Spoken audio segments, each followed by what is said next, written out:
Welcome back for another installment of Holidays Personal Safety Travel Tips. And so we hope these last few have worked out. Today we're going to talk about the dangers of traveling and how do we recognize the danger. And so not all dangers come with big spotlights or something. And so recognizing the danger. The first thing we'd say is rats and wolves travel in packs. And so we look for more than one, something that's out of place that doesn't quite fit in. And so what does the danger look like? We made some notes on this. This can be a very topical question, and I want to have enough information to give you guys. And so I'm going to refer to my notes. I do suggest, as we always do, you take good notes. And so if this is the time for you to get a notepad, take good notes. That gives you documentable information, stuff that will do you well at another time, possibly. So if you need to make some notes, get some paper to do that, get ready to go. Okay, I'm going to refer to my notes as we get going. And so you made it safely to your destination. Those were in the other segments that we did. We got you safely to the destination. And then what? In our segment today, we're going to call the destination a shopping center, maybe a mall. Do you remember shopping centers? Well, I remember department stores like Walmart, Target, Macy's, Kohl's. Some of you may even remember the May Company or Robinsons. Robinsons, even the Broadway. There's been a lot of them. And so that was the precursor to big malls, right? It was a shopping center and or a department store. And the department store would have all those departments. We still have them, like Glenda said. Walmart and other places, they still have departments of stuff. And so, okay, safety doesn't just happen by accident. Safety is a carefully planned thing that we use our information that we've gathered, put that all together, make a safety plan that we think will do what we want it to do. Yeah, there is much joy in these happy outings as you simply follow that well-rehearsed plan you've been working on. Yes. And so is your vehicle secured? You parked safely? We hope so. So we talked about that in our segments. Get to the parking spot, get it into a parking stall, and get it secured and get it safely. And then take a pause, look around, check out your surroundings. Yeah, if there was something dangerous while you were out afoot, how would you notice it? What would that danger look like? Well, let's come up with a scenario or two. If we look at those scenarios, that gives us a real-life example of what happened to somebody else at some other time, and what did it look like for them. That might give us a hint of what could be in store for us. And so here's a reasonable situation or two. One is now called a jugging robbery. So jugging can happen at an ATM or a cash machine. And so once you get that cash, now you're headed for another destination, headed back to your car, headed for home. And so they follow you home or to your car or to another location. And with the threat of violence, they steal your cash and your valuables, and that you inadvertently led them to the location of your stuff. Yeah, with the holidays coming up, it's a time that these jugging thieves are out looking for all the shoppers out there. And it's more of a want issue for them. And if the economy isn't going in their favor, it's even more a motivation factor, especially around the holidays because everybody's out and about shopping. Criminals are often looking for their victims. And they look for people that aren't paying attention to their surroundings when they're out in public. If you give the impression that you are a prey, it's only a matter of time. It's not a matter of if, but when. Just because it's never happened before doesn't mean that you're untouchable. It means you've been lucky. So take the precautionary measures to protect yourselves, especially during the holidays. Look around for anyone who appears suspicious before approaching the ATM or exiting your vehicle, the parking lot, if you've just gone into the bank. Don't make it easy for them.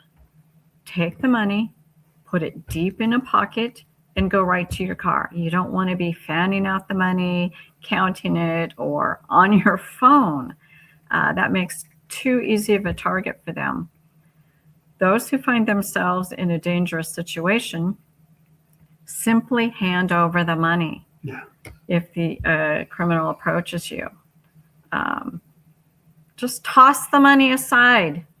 that will take their attention from you to that being the active dynamic, and then run the other way. It's not worth losing your life on.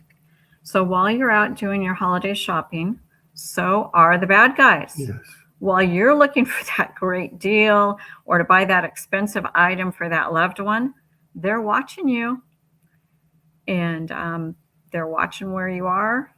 So just be aware of your surroundings and don't give them the opportunity.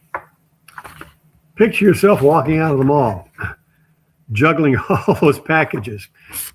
We call that a hands full robbery. It's you're coming out, you got boxes, you got bags, you got a cell phone, you've got your keys, maybe a wallet, purse, something, and your hands are full. So they may come along and offer to help. Oh gosh, looks like you got a big load there. Can I help you? Can I help you load it? Even if you say no, then they will just persist and overcome. It's hard for you to fight back because you've got your arms full. And so that would be a hands full robbery. And once they get set up for that, they get access to the car. If you get pushed away from the car, I'd run like the wind. If you get pushed onto the car, into the car, then you could be part of their booty.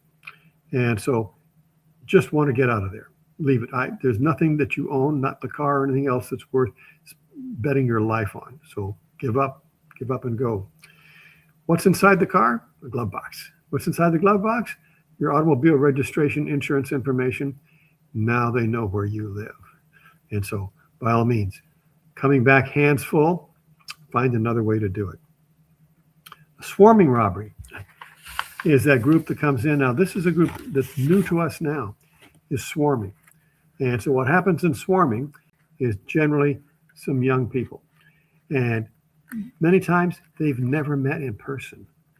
They got together on the internet, on social media, and they make these plans here. They want to go to an urban space somewhere. So they live in different parts of the town. Some of them have to travel to get to that spot. And they coordinate what they're going to do. And so they have no plan except to find something that looks good.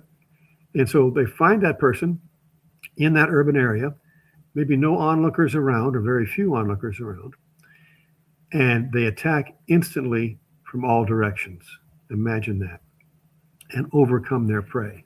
For them, it's all about the violence. And they came for the violence. Now, once the violence is over with, they may go on to looting and stealing the things from that person if that was their motivation. And so swarming is another thing. We're seeing more and more of that. Glenda, did you do any research on this?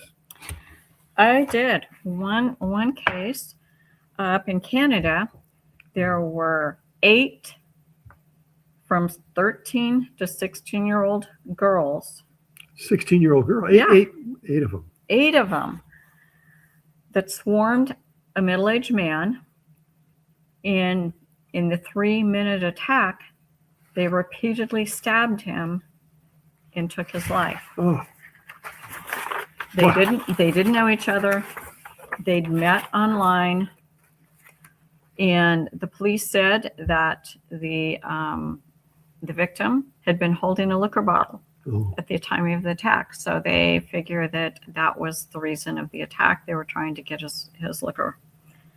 wow. Yeah. And they all lived in different parts of the town, and they'd met on social media, not in person, prior to the day of the attack. So not really an organized gang. They met on the No. internet and made this plan there. And these were 8 teenage girls. Wow.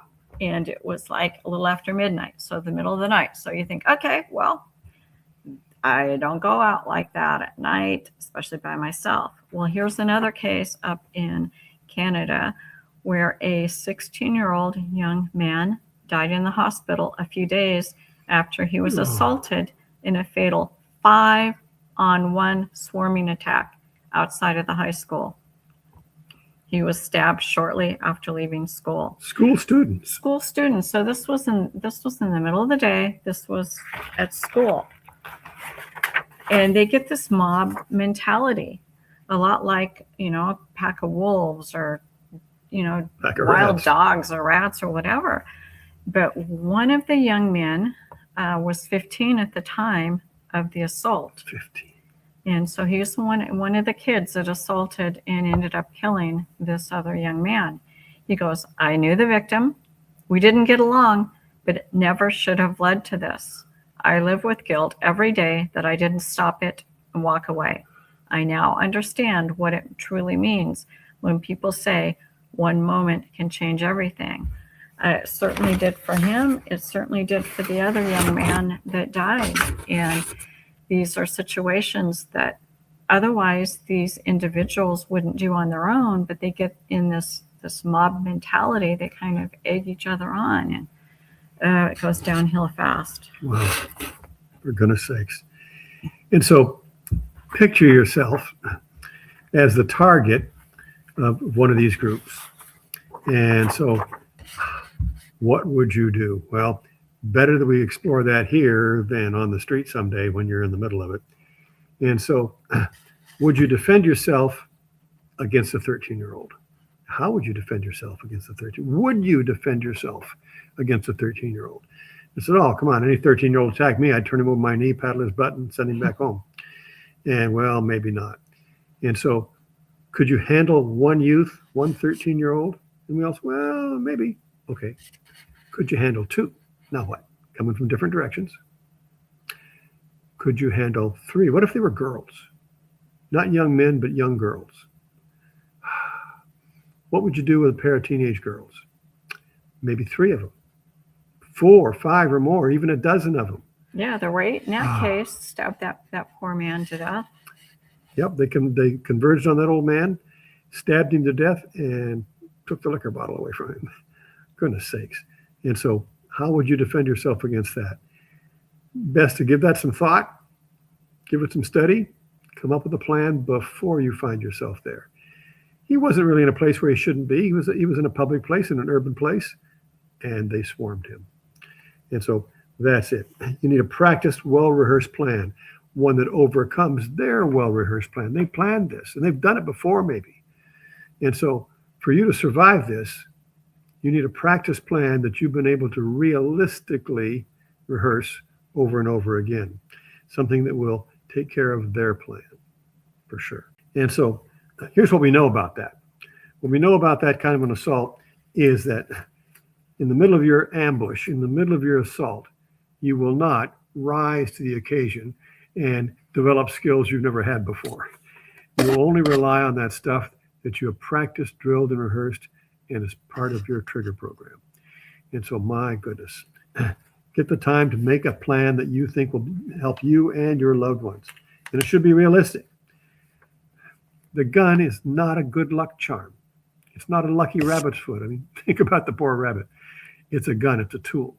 And all it will do was help a talented user of the gun to protect himself and his family. Well, in order to play a musical instrument proficiently with more skills than most other people, it would require a professional coaching and the best equipment possible. Yes. Similar with a firearm. You could have the best firearm in the world, right? And it won't help you. It's just a piece of machinery.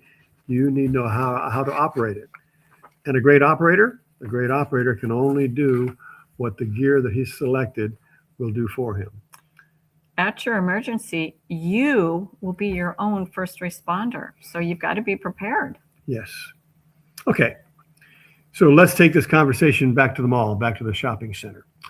And so loaded down with all those packages, you're headed back to your vehicle and cautiously update your awareness. Does it still look like how you left it? Yes. Convince yourself it's those seats inside and the interior of your car is just like you left it. And there's nothing else looming around. And there's no rusty vans or high lift pickup trucks parked next to you. That's true. How do you keep your hands free when you're back? Remember all the shopping you did? Well, if you're at a big department store or even the grocery store, they usually have shopping carts. So instead of taking your bagged groceries and carrying those out, just push them out with the cart. Keep your hands free. And if you're not where they have carts, consider bringing your own cart. And so these days, folding carts are easy to find. And so a folding wheeled cart, maybe a piece of luggage, the duffel luggage that has wheels on it. And so have your own cart. Because if your hands are full, remember what we talked about there? You won't be able to defend yourself while you're juggling all those packages and stuff. So ideally, here's the tactics. the shopping cart that comes from the store or the one that you brought with you, one hand draws the cart behind you or in front of you as you move towards the parking place. Keep your dominant hand free. It knows exactly where your cell phone is kept. It knows exactly where the car keys are kept, but it's free so that it's available to fend off any trouble. And so then once you get there, your free hand, your strong hand, right, then find a compartment that you're going to put the stuff. And so open that part of the compartment and the trunk or the lid and get in it, put the things away, and then close it up. Yeah, and we were talking about getting your stuff out to the car with you. This is where maybe the moms and dads and grandparents have an advantage because they probably have the kids in those big old strollers now that have some room underneath them, or those pull behind wagons that you can put a kid in and a bunch of stuff in. Kids and groceries. Kids and groceries. And then when you get to your car, like you was saying, take a good look around as you approach. Pay attention to the space underneath your vehicle, around your vehicle, the other side of your vehicle, and make sure nobody's hiding there.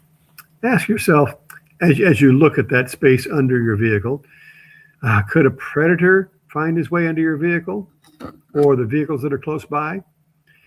If you don't notice that as he approaches the vehicle, what would happen if he reached from under the vehicle, got a hold of your ankles, and down you'd go? And so take a good look. You'd like to know what it looks like around the car, under the car, the other vehicles around for sure. And be prepared. Open that compartment, stash the stuff, and then load it up and close it up. Yeah, now open the door, get in the car, and when you're inside, lock the doors and secure all the doors before doing anything else. Alexis Artwell was telling a story when she was at law conference some years back. She had been shopping at the store. She'd always practiced to park right close to the entrance. She comes out, she looks, there's nobody around, nobody. She goes out, she gets in her car. No sooner gets her car locked, and here's this guy right there at the side window. Where did he come from? Where did he come from? Fast. So, yeah, it happens quickly.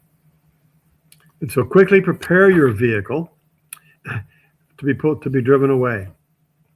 Pull out of the parking stall. In the parking stall, you're kind of cornered in that spot because something in front of you, something to the sides of you.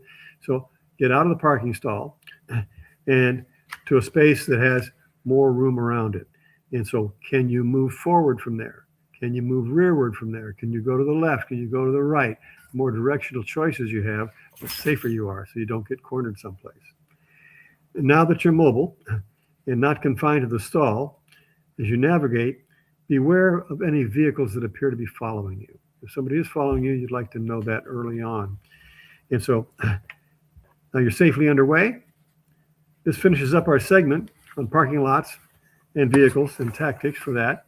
And so we'll be back for the next one, and we'll talk more about what if you have additional stops to make. Maybe that first stop at the mall wasn't the only stop at the mall.